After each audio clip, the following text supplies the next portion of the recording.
मेरा नाम श्यामा मंडल है। मैं मालदा डिस्ट्रिक्ट से हूँ। मैं सबसे पहले मिस्टर जाकिर नायक को तहे दिल से नमन करता हूँ, क्योंकि ये ऐसा इंसान है जो इस दुनिया की आखिरी तक याद किया जाएगा, और मैं उसके साथ यहाँ पर खड़ा हूँ। मैं बहुत गर्व करता हूँ और मैं बहुत धन्यवाद देता हूँ। उसके बाद मैंने कुछ लाइनें लिखे हैं, मैं वो सुनाऊंगा आपको। हिंदू है ना मुसलमान है, हमें सब लगता इंसान है। सबका मालिक जो है खुदा, वही तो भगवान है। हिंदू है ना मुसलमान है, हमें सब लगता इंसान है। वेद पढ़ो चाहे पढ़ो कुरान, वेद पढ़ो चाहे पढ़ो कुरान, पर सार तत्व को तू जान। कोई नहीं पराया जग में, कोई नहीं पराया जग में, ये परम सत्य तू जान। हिंदू है ना मुसलमान, हमें सब लगता इंसान। कोई हिंदू बनो चाहे बनो मुसलमान, कोई फर्क नहीं पड़ता जिसका सच्चा हो ईमान। क्योंकि सबका मालिक जो है खुदा, वही है भगवान। रास्ता चाहे अलग अलग हो, पर मंजिल सबका एक है। रास्ता चाहे अलग अलग हो, पर मंजिल सबका एक है। सबका मंजिल जो है खुदा, वही तो भगवान है। और उस मंजिल तक पहुंचने के लिए मैं मानता हूं आप एक ऐसा सीढ़ी है, और हम भटके का राह दिखाने वाला इस दुनिया में एकमात्र आप हैं। तो इस मेरे लाइन में आप कुछ बोलिए। मैं और एक बात कहना चाहता हूं सर, मैं आपको एक वृक्ष की तरह देखना चाहता हूं, ट्री की तरह, गाछ की तरह, जो कोई शर्त बिना ही अपना ऑक्सीजन देते हैं, फल मूल देते हैं। मैं ऐसा आपको देखना चाहता हूं। मैं बटा हुआ नहीं देखना चाहता आपको। मैं चाहता हूं आप मेरा बने, सबका बने, हिंदुस्तान का बने, पूरा दुनिया का बने। आप ही आप रहे, मैं ये चाहता हूं। सारी तारीफ अल्लाह के लिए है। मैं इन तारीफ़ का हकदार नहीं हूँ, लेकिन आपने जो शेर और शायरी सुनाई, अल्हम्दुलिल्लाह। मैं ये कहना चाहता हूँ कि हिंदू भी इंसान है, मुस्लिम भी इंसान है, ईसाई भी इंसान है, सिख भी इंसान है। ये सारे इंसान हैं, और हम सारे इंसान एक ही माँ बाप से पैदा हुए, आदम और हव्वा अलैहिस्सलाम, और उनके हम संतान हैं। इसीलिए अल्लाह ताला फरमाते हैं कुरान मजीद में, सूरह इसरा में, सूरा नंबर 17 आयत नंबर 70 में अल्लाह ताला फरमाते हैं वलक़द कर्रमना बनी आदम, कि अल्लाह सुब्हानहू व तआला ने सारे आदम के बच्चों पे करम फरमाया। आप चाहे इंडिया में रहो, या पाकिस्तान में, या सऊदी अरेबिया में, या यूएसए में, या यूके में, चाहे आप मुसलमान के घर में पैदा हो, या हिंदू के घर में, या ईसाई के घर में, या सिख के घर में, अल्लाह ताला ने सारे बनी आदम पे करम फरमाया। लेकिन आपने कहा कि चाहे कुरान पढ़ो या वेद पढ़ो, वेद पे अमल करो, कुरान पे अमल करो। अभी जैसे मैंने कहा कि जैसे जैसे ज़माना गुजरता गया, जितने धार्मिक किताब है, इन सारी धार्मिक किताबों में कुरान को छोड़ के तब्दीली आने लगी। और इन धार्मिक किताबों के स्कॉलर्स को आप पूछेंगे, चाहे वो वेद के स्कॉलर्स हो, चाहे महाभारत के स्कॉलर्स हो, चाहे बाइबल के स्कॉलर्स हो, वो कहेंगे कि वक्त के दौरान इसमें काफ़ी इंटरपोलेशन आने लगा। तो अभी हम कैसे जाने क्या सच है क्या हक है? मिसाल के तौर पे, अगर मैं आपको एक गिलास दूंगा पानी का, साफ गिलास, साफ सुथरा, उसमें एक कतरा मैं गटर का पानी डालूंगा आपके सामने, आप वो पानी को पीएंगे, और घोलूंगा तो नजर ही नहीं आएगा। एक कतरा डालूंगा गटर का पानी, नजर आएगा घोलने के बाद? नहीं। आपको जब पता है कि एक कतरा गटर का पानी, तो पिएंगे? नहीं सर। हाँ कि नहीं? नहीं सर। हाँ कि नहीं? नहीं। नहीं पिएंगे। अगर नहीं देखे, चुपके से कोई मिला दिया तो शायद पी लेंगे।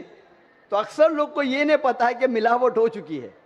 मेरा ये कहना है, जिस तरीके से मैंने कुरान मजीद की आयत की तिलावत की आज के इस सेशन के पहले, सूरह इमरान सूरा 3 आयत नंबर 64 में अल्लाह ताला फरमाते तालौ इला कलिमतिन सवाइम बैना बैनकुम, आओ हम उस बात की तरफ जो आप और हम में यकसा है। सबसे पहली बात, अल्लाह नाबुदा इल्लल्लाह, कि हम सिर्फ एक अल्लाह सुब्हानहू व तआला की इबादत करें। तो मेरी ये इल्तिजा है लोगों से, सारे इंसानों से, चाहे वो हिंदू हो, क्रिश्चियन हो, चाहे वो मुस्लिम हो, कि मैं उनसे कहता हूं कि कम से कम आप ये तो मान लो कि एक किताब 100% खुदा की तरफ से। तो वो हिंदू कहेगा मुझे कोई एतराज नहीं मानने के लिए कि वेद 100% खुदा की किताब है। वो क्रिश्चियन कहेगा मुझे नहीं एतराज है मानने के लिए कि बाइबल 100% खुदा की तरफ से। वो मुसलमान कहेगा मुझे कोई एतराज नहीं मानने के लिए कि कुरान 100% खुदा की तरफ से। तो मैं कहता हूं कि जो ये तीनों किताबों में यकसा है कम से कम उस पर तो अमल करे। जो डिफरेंस है वो कल डिस्कस करेंगे। Let us agree what is common, let us follow. जो यकसा है उसके ऊपर तो किसी को एतराज होना ही नहीं चाहिए। तो ये फॉर्मूला लोग क्यों नहीं इख्तियार करते? लोग क्या करते नॉर्मली इंटरफेथ डायलॉग में, हिंदू पंडित आके बोलते हैं सर्वधर्म सब धर्म एक है। वो मुस्लिम आके बोलेगा सब धर्म एक है। वो क्रिश्चियन पादरी आके बोलेगा सब धर्म एक है। ये सिर्फ नाटक है। अगर सारे धर्म एक है तो मैं हिंदू से कहूंगा अगर सब धर्म एक है तो मुसलमान बन जाओ। पंडित बोलेगा नहीं। वो क्रिश्चियन से कहूंगा सब धर्म एक है तो फादर को बोलूंगा अब हिंदू क्यों नहीं बन जाते? मैं ये नहीं कहता हूं सब धर्म एक है, सब धर्म में अच्छाई है। जो यकसा है उसके ऊपर अमल करो, जो यकसा नहीं है उसको डिस्कस बाद में करेंगे। कम से कम जो यकसा है उसके ऊपर तो अमल करे। इसमें किसी को एतराज नहीं होना चाहिए। मैं कभी भी तकरीर में बाकी धर्म की गलतियां नहीं निकालता हूं, उनकी अच्छाइयां पेश करता हूं। जो यकसानियत है उसको दिखाता हूं मैं।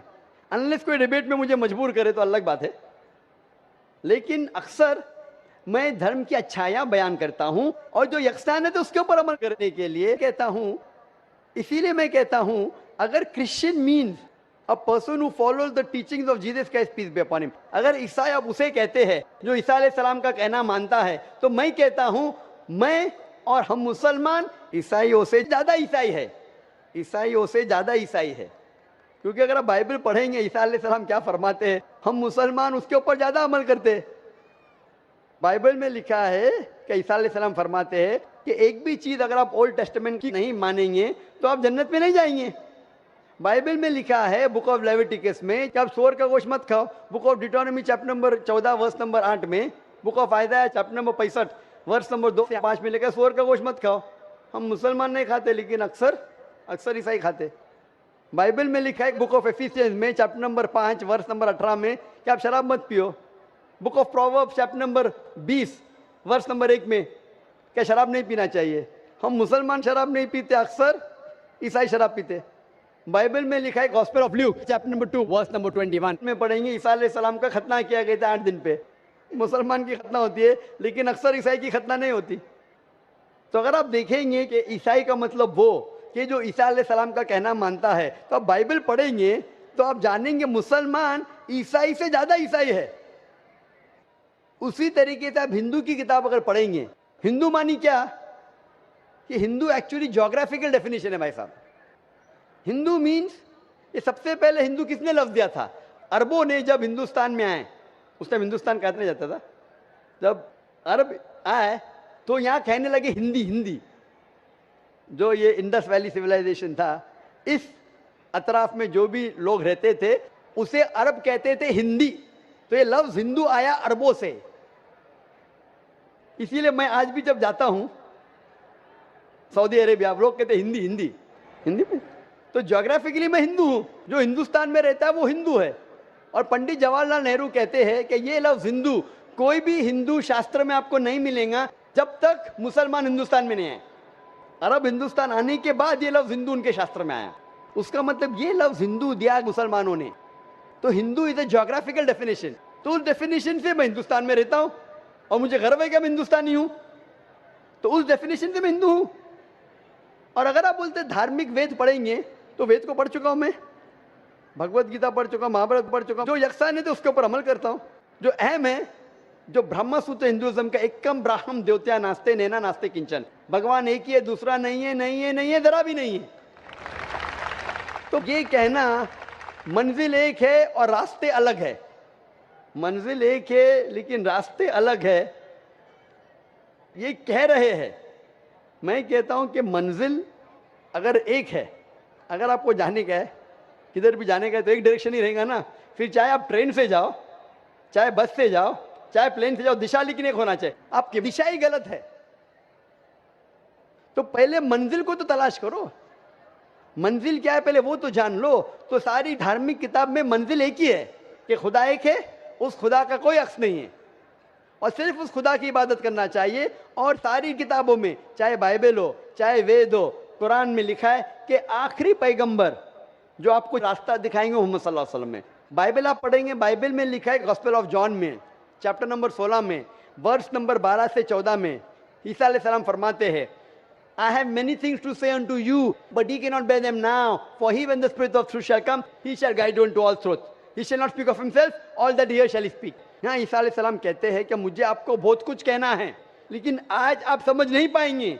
जब वो शख्स आएगा, he when the Spirit of truth shall come, he shall guide you into all truth. वो जब आएंगे, वो आपको सच्चा रास्ता दिखाएंगे और वो अपने आप से कुछ नहीं कहेंगे, जो उन्हें वही नाजिल होंगी वही कहेंगे और वो मेरी तारीफ करेंगे।